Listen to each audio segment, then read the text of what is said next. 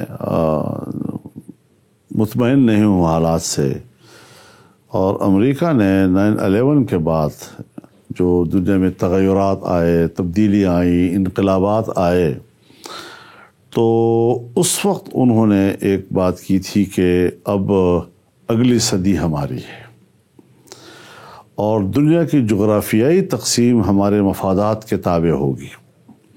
یعنی انہوں نے ایک نئی جغرافیائی تقسیم کے اشارے دے دیے تھے.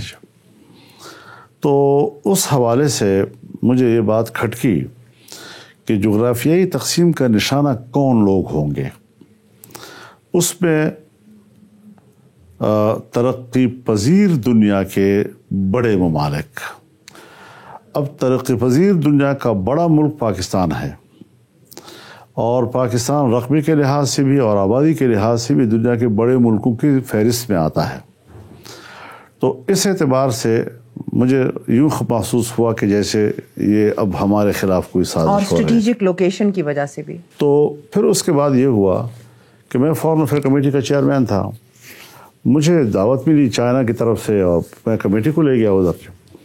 وہاں جب گیا تو جو ہمیں بریفنگ دی گئی وہ چائنا کے ایک آنے والے مستقبل میں نئے اقتصادی ویژن کے حوالے سے دی گئی.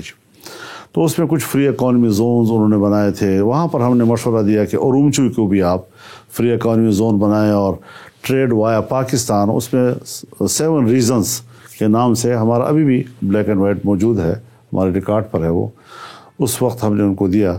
وہ بات آگے بڑھی، اور پھر اس کے بعد آپ نے دیکھا کہ جب آصف علی زرداری صاحب ملک کے صدر بنے تو میرے خیال میں اپنے دور صدارت میں انہوں نے چائنا کے 12 دورے کیے ہوں گے. اور ہم دونوں ممالک جو ہیں وہ اس اقتصادی شاہراہ کے حوالے سے ایک MOU تک ہم پہنچ گئے. پھر نواز شریف کے زمانے میں دوبارہ MOU بھی ہوا اور کام بھی شروع ہوا. چنانچہ ہم نے محسوس کیا کہ پہلے تو ملک کے اندر اقتصادی پہلے سیاسی عدم استحکام آئے گا، تو سیاسی عدم استحکام کے بعد پھر معاشی عدم استحکام آئے گا. چائنا پاکستان کوآپریشن کی بنا. جی ہاں. تو معاشی عدم استحکام کے بعد پھر ریاستیں جو ہیں وہ خطرے میں پڑ جاتی ہیں، کیونکہ ان کا دفاعی نظام بھی جو ہے پھر ہٹ ہونا شروع ہو جاتا ہے. تو یہ بالترتیب دنیا میں جو ہمارے تجربات ہیں، کہاں کہاں پر دنیا ٹوٹتی ہے، کیسے ٹوٹتی ہے، اس کے جو اسباب و عوامل ہوتے ہیں ان میں یہ ساری چیزیں شامل ہوتی ہیں. تو یہ خطرہ میں نے 2017 میں محسوس کر بھی لیا تھا، اور میں نے ایک تقریر میں یہ بات کہی تھی. چنانچہ جب نواز شریف صاحب کی حکومت بنی اور MOU ہوا اور چائنا کے صدر کے آنے کی تاریخ مقرر ہو گئی تو یہاں 126 دن کا دھرنا دے دیا گیا. جی بالکل. اب یہ وہ لانچنگ تھی کہ ایک نئی قوت جو ہے، تاکہ ملک کے اقتصاد کا یہ راستہ جو CPEC کے نام سے آگے مستقبل میں آنے والا ہے، اور اس کی منظوری بھی نواز شریف صاحب کے زمانے میں دے دی گئی اور تمام معاملات بھی پورا پیکج طے ہو گیا تھا. تو اس میں صرف سڑک تو نہیں تھی، اس میں سڑک بھی تھی، اس میں ریلوے بھی تھا، اس میں انڈسٹریل زونز تھے، بہت کچھ تھا اس کے اندر. بجلی کی پیداوار میں اضافہ، گیس مہیا کرنا، تو یہ ساری چیزیں اس پیکج میں شامل تھیں. اور انہی دنوں میں ایسا دھرنا دے دینا کہ بھائی چور اور چور اور چور اور چور، اور کس چیز کی چوری بھائی؟ تو اس وقت یہاں کی جو ہماری اسٹیبلشمنٹ تھی اس نے اس دھرنے کو سپورٹ کیا، اور وزیر اعظم بے بس کر دیا ان کچھ. بالآخر پھر اسی پاناما کی زد میں آ کر تو ان کو نااہل قرار دے دیا گیا. اور حالانکہ وہ پاناما کی زد میں بھی نہیں تھا، آیا تھا وہ تو سرے سے وہ ایک کوئی اقامہ تھا یا پتہ نہیں کیا تھا اس حوالے سے. تو اس طریقے سے جیسے ایک طے شدہ فارمولے کے تحت سب کچھ ہو رہا تھا. اور پھر اور یہ باتیں سب میں نے نواز شریف صاحب کو کہی تھی. میں نے ان سے کہا تھا کہ دیکھیے آپ صوبے میں 2013 میں جو حکومت بنا ہوا ہے کہ نہ بننے دیں, ہم ان کو روک سکتے ہیں. یہ ایک فتنہ ہے اور یہ آنے والے وقت میں خطرات سے بھرا ہوا مجھے لگتا ہے. انہوں نے کہا جی لارجسٹ گروپ ہے تو ان کو جمہوری طور پر جمہوریت کے قائل تھے میاں صاحب, اور تو انہوں نے دے دیا. تو انہوں نے کہا جی ہمیں پتہ ہے یہ اندر سے کیا ہے, ذرا ہوا نکل جائے گی. میں نے کہا نہیں میاں صاحب ہوا بھری جائے گی. تو چنانچہ 126 دن کے اس دھرنے میں ہوا بھری گئی اور دوبارہ مرکز میں لائے گئے. اور جب مرکز میں لائے گئے تو انہوں نے سی پیک کو جام کر دیا. پورا میگا پروجیکٹ جتنے سب منجمد کر دیا انہوں نے. اور مجھے خود چینی سفیر نے ایک ملاقات میں کہا کہ آپ کے پرائم منسٹر نے ہمارے ہاں آ کر کہا کہ پاکستان میگا پروجیکٹس کا متحمل نہیں ہو سکتا, ہم مائکرو لیول کی تجارت کرنا چاہتے ہیں. اب آپ مجھے بتائیں کیا مائکرو لیول کی تجارت باہر ملک کے ساتھ ہوتی ہے؟ باہر تو آپ لوگ آپس میں کرتے ہیں. میں نے پلاٹ بیچنا ہے آپ نے خریدنا ہے, میں نے گھر بیچنا ہے آپ نے خریدنا ہے, میں نے کوئی جانور بیچنا ہے آپ نے خریدنا ہے, اور یہ لوگوں کے آپس کی تجارت ہوتی ہے. چھوٹا سا وقفہ لیتے, stay with us. Welcome back. اس زمانے میں ایک باجوہ ڈاکٹرن بھی سامنے آئی اور جنرل باجوہ نے بھی کہا کہ we have to repivot to the west. آپ کی بات کی تقویت کر رہی ہوں. انہوں نے کہا کہ ہمیں واپس رجحان اپنا مغرب کی طرف کرنا ہوگا. آپ کو یاد ہوگا تو مجھے بہت کچھ معلوم ہے جی. ساری باتیں کہنا. جب قصہ مختصر یہ بتائیے تو اب یہ ساری کیا چیزیں یہ سمجھ آ گئی ہے, کیا یہ سمجھ آ گئی ہے اسی ادارے کو جنہوں نے یہ ری پیوٹ ٹو دا ویسٹ؟ بالکل آ گئی ہے. انہوں نے دیکھیے جب ملک میں سیاسی عدم استحکام آیا, پھر معاشی عدم استحکام آیا, اس کے بعد جب دفاع کو نشانہ بنایا گیا اور ان کو اندازہ لگ گیا ہماری دفاعی قوت کو کہ اب ہمارا دفاعی نظام بھی شاید کولیپس کر جائے, پھر انہوں نے ادراک کیا اور کہا کہ اس کو ہٹاؤ, یہ تو خطرہ ہے ہمارے لیے جی. اب یہ وہ لوگ جنہوں نے ان کو لایا, جنہوں نے یہ نظریہ دیا کہ ہمیں مغرب کی طرف واپس جانا چاہیے, جس طرح ہمارے فاٹا کے انضمام کے وقت مجھے خود باجوہ صاحب نے کہا کہ جی امریکہ کا بڑا دباؤ ہے ہمارے اوپر اور ڈرون حملے ہو سکتے ہیں, اسلام آباد تک یہ سلسلہ آ سکتا ہے وغیرہ وغیرہ. تو پھر امریکہ کا یہاں پر خود ایک افسر آیا جو فاٹا کے حوالے سے یہاں پر مقیم تھا.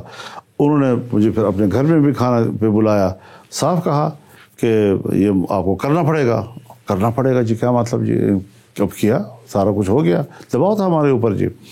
تو یہ ساری چیزیں حضرت اس لیول پر ہوتی رہی, عدم استحکام. اور ہم وقت کے ساتھ سودے بازی کرتے ہیں کہ چلو وقت گزر جائے, ٹھیک ہے میں آپ کی بات مانوں گا. پنجابی میں کہتے ہیں نا ڈنگ ٹپاؤ سیاست ہی ہمارے ملک کی جی. تو یہ ساری بدل گیا سب کچھ, اب بدل گیا, اب ہم راہ راست پہ آ گئے. اور جو بیرون ملک ہمارے آپ کے خلاف یہ سازش جو آپ سمجھ رہے ہیں جو ہماری ہو رہی تھی سی پیک بند کرنے کے لیے, چائنا کے ساتھ ہمارے تعلقات بڑھاؤ میں بند کرنے کے لیے, کیا وہ بھی باز آ گئے حضرت؟ ہٹ گئے نہیں, ابھی اس میں دباؤ برقرار ہے. ہم سی پیک میں ابھی تک اتنا پیش رفت نہیں کر سکے جتنا ہمیں ہونا چاہیے. صرف یہ ہے کہ ہمارا ذرا پریشر تھا, ہم نے حکومت سے درخواست کی کہ بھائی یہ سی پیک کو آگے بڑھاؤ. تو کچھ منظوریاں بھی ہوئی, میاں شہباز شریف سب گئے بھی, ہمارے علاقوں میں افتتاح وغیرہ بھی کر لیے انہوں نے, وہ سارا کچھ انہوں نے کیا. لیکن ابھی تک عملی طور پر ہم اس کو اتنا بڑا پیش رفت نہیں کہہ سکتے کہ جیسے ہم نے کوئی بالکل مغرب کو چیلنج کر دیا یا ان کے دباؤ سے ہم بالکل نکل گئے ہیں, اور وہ دباؤ ابھی تک ہے. لیکن اس میں ابھی تک یہ بھی ہمیں سوچنا ہے کہ چائنا کہاں کھڑا ہے, ہمارے ان کے ساتھ اعتماد کا لیول کیا ہے. میں صاف آپ سے کہنا چاہتا ہوں, اور ان کے جہاں تک مجھے حالات معلوم ہیں, سعودی عرب ہو, امارات ہو, چائنا ہو, جو پاکستان کے دوست ہیں, جو پاکستان کی مدد کرنا چاہتے ہیں, وہ اس انتظار میں بیٹھے ہیں کہ اگر یہ کم وقت دوبارہ آتا ہے تو پھر ہم بات چیت کریں, تو پھر ہم کیوں پیسے ضائع کریں ملک کے اندر. اب امین اور صادق کے حوالے سے اگر پیسہ ان کی حکومت آتی ہے تو وہ ہمیں مدد دینے کو تیار نہیں ہے. اگر ان چوروں کی حکومت آتی ہے تو پھر وہ سب کچھ دینے کو تیار ہے. پھر آپ یہ جو الٹا آپ الیکشن کرانے جا رہے ہیں, اور آپ ایک جمہوریت پسند کارکن ہیں, آپ کہتے ہیں آپ سیاست آپ کی بڑی پرانی ہے, آپ کے آباء و اجداد کی بھی ہے. تو اگر ایک شفافیت سے پاک جو ایک الیکشن ہوتا ہے جو کہ ایک بڑا متنازع الیکشن ہوتا ہے, تو پھر اس الیکشن کی کیا ویلیڈیٹی ہوگی؟ ایک سوال. دوسرا سوال یہ کہ جو عمران خان کی پاپولیرٹی ہے پنجاب میں ہے, خیبر پختونخوا میں ہے, جہاں بھی ہے, اور جتنی بھی ہے اس پہ ہم بحث نہیں کرتے, لیکن بہرحال ہے تو صحیح, اس کی کیا پھر وجہ ہے؟ 1-2 ججز ہیں, ایک رکنی جج, اور وہ جناب پورے